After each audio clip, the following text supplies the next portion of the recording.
Hey everybody, this your paranormal guy here. I know it's been a while since I posted my last video.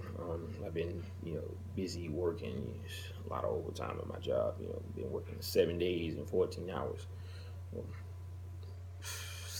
probably anywhere between 14 and 16 hours. So I had a goal to set. I'm trying to get there. But anyway, there was a couple of experiences that I did have in the past coming month at the most. Okay, it's about maybe I'd say two, maybe three experiences. The first one was I was taking a shower, and I had the door closed to my bathroom. And as I'm taking a shower, I hear three knocks on the door. I'm like, okay. I kind of jumped because I was not expecting that. I wasn't scared, but it startled me because I'm the only one living in my house. So I'm like, okay, what in the heck? I just kind of just stood there, and it was three hard consecutive knocks, and I just stayed there. I didn't really do anything. I just kind of stood there with the water running all over me, and it didn't happen again, but it was just the fact that it happened. There was another experience I had, and this was yesterday or 2 days, about 2 days ago, and I was in bed, and I had three experiences. There was the one with the shower, and there was another one I had right here in the spot where I'm sitting at right now. Over here is my living room, which is right next to the front door. I heard the sound of a female, like moaning, like as if she was in distress, and it was very audible. And I heard it as plain as day, even over the noise of my TV. And it was short, but it was alarming. It was, like I said before, it was very, very audible. So there was that, and then there was the experience I had. Excuse me. And it was the experience I had about 2 days ago. I was asleep in my bed, and I was just, like I said, sleep. And all of a sudden, I hear these sporadic knocks on my wall, and it sounded like it was coming from inside my bedroom and not outside, on the house. And it was just like it just, it wasn't no pattern or anything. It was just sporadic knocks, and you could hear the knuckles as they beat up against the wall. That was the crazy part. So it was somebody going like this, So that was another experience I had, and I haven't had one since that day yet. So that was it. But what I really wanted to talk about was there's a series of mysterious vanishings in our national parks. I'm talking Yosemite, I'm talking Yellowstone, every other park that is governed by the federal government. That's what they're federally owned parks. Okay. There was one main story that started off this. It was a story about a young girl named Stacy Ares. This happened back in the early to mid 80s. She was horseback riding with her father and six other people up into this area called Sunrise Meadows in Yosemite. It was Saratoga, California.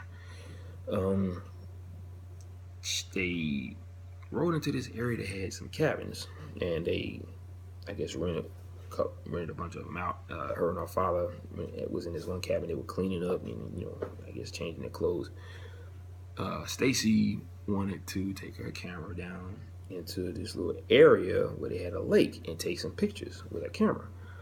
And so she got a camera and walked outside, and there was this 71-year-old man who was with her, and he was, he walked towards this embankment, the edge of this embankment, with her, and he was tired. He said he was gonna just sit down on this boulder and just rest. So she said that she was gonna keep going and go down into that area where the lake was. Now, between that spot where they were and the lake, there is a boulder field. It's massive. It's huge. It's a huge area, huge open area, and there was a trail right in the center of this boulder field. She walks down into this trail, and he actually sees her when she walks down, and she disappears. But he knows that she's walking down to this lake. Now, this lake is surrounded by a line of trees that pretty much shield it.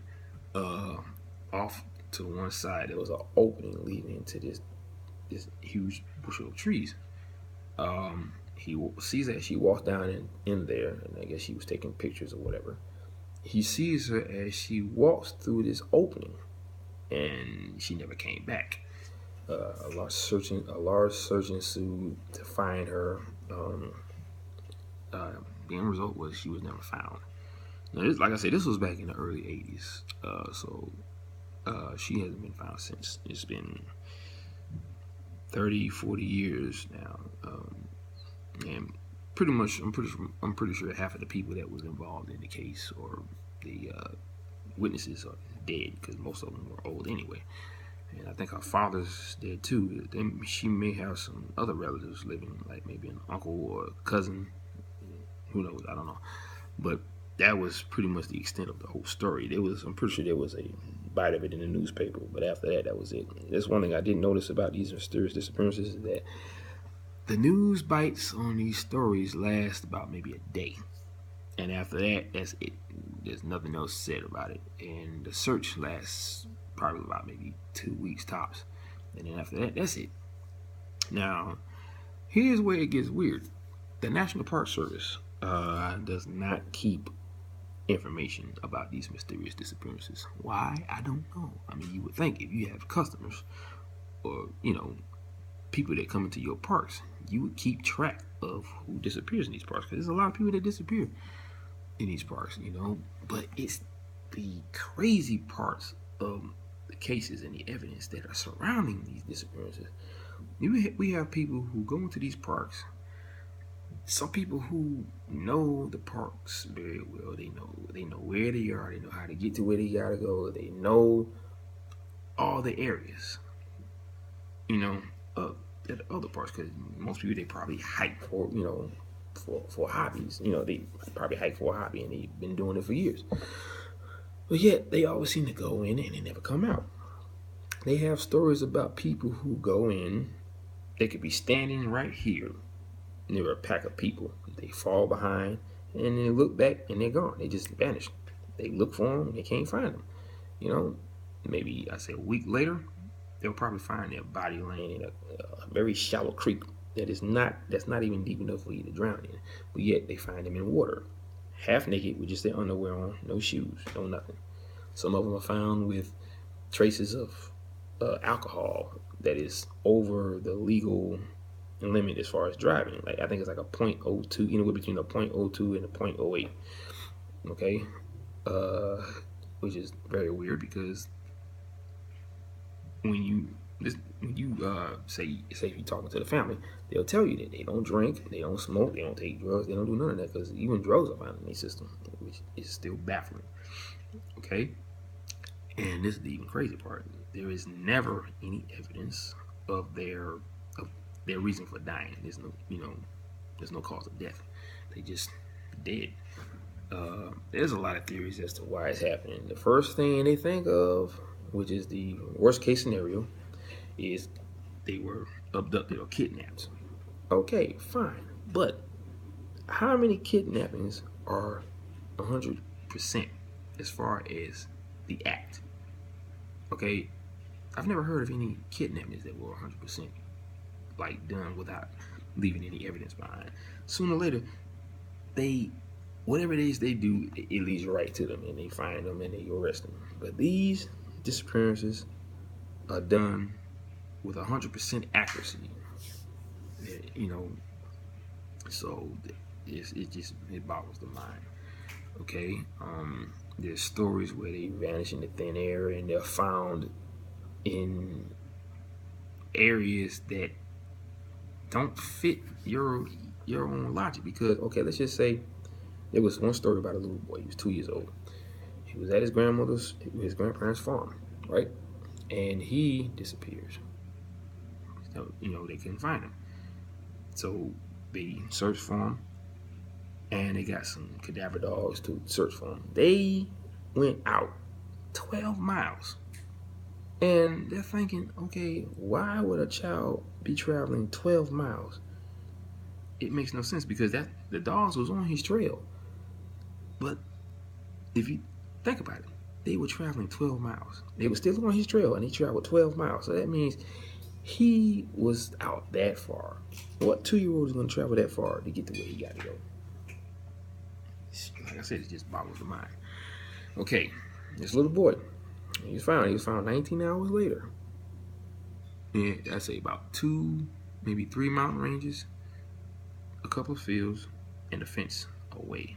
That's 12 miles in 19 hours. Now, if I was to travel 19 miles, I got flat feet, and I don't think I would last that long. Trust me, I would probably be crying like a baby. My feet would feel like someone took a knife and just split it down the middle. So I know that I would never last that long. If I don't have the right type of soles in my shoes, I'm not going to last 8 hours. So 12 miles away in 19 hours, that's a lot of walking. Now the theory, of course, is he was abducted and he was carried there and then just placed. Okay, that still makes no sense because he was found without any clothes on except for his underwear and no shoes in the snow. Now, what person is going to take his clothes off in the middle of snow? The coroners would say, oh, he was probably affected by hypothermia. Now, one of the symptoms of hypothermia is you start to feel hot and you take your clothes off. But that's only because when your muscles are vibrating from the cold, what happens is it builds up friction inside of the body, causing you to get hot. And it causes brain damage too because your brain starts to shiver as well. But they didn't have any evidence of hypothermia in their system at the time when they were found. So that was thrown out in the water. But for some reason, they keep saying that. There was a lot of cases where people, like I said, they could be in a bar and they vanish. The camera doesn't even pick them up because they have the CC1 cameras that they have on the streets and in bars, where they had the little 4 video windows where they can see all parts of the bar or wherever, even outside. They were never picked up by the camera, yet they were there at the same time. They disappear and they're found near a lake, face down, half naked. Every time. It's an epidemic. It's like happens every single time. That's one of the main pieces of evidence that is always discovered. They're either half naked and dead with no reason for dying, and they may have alcohol in their system for some reason, or they may have their phone with them and it gets smashed into 1,000 pieces. There's just so many cases. But I have a lot more to say about these cases. Now, like I said about the Stacy Ares case, that was one of the first ones back in the 80s that really got things jumping. There's a guy out there named David Paulides, and I applaud him to the fullest because he is the most meticulous and the most thorough investigator in these cases, who was also a 20-year veteran cop. Okay, when he retired, he started getting into all this stuff, and he's got 5 books, I believe, out, and it's called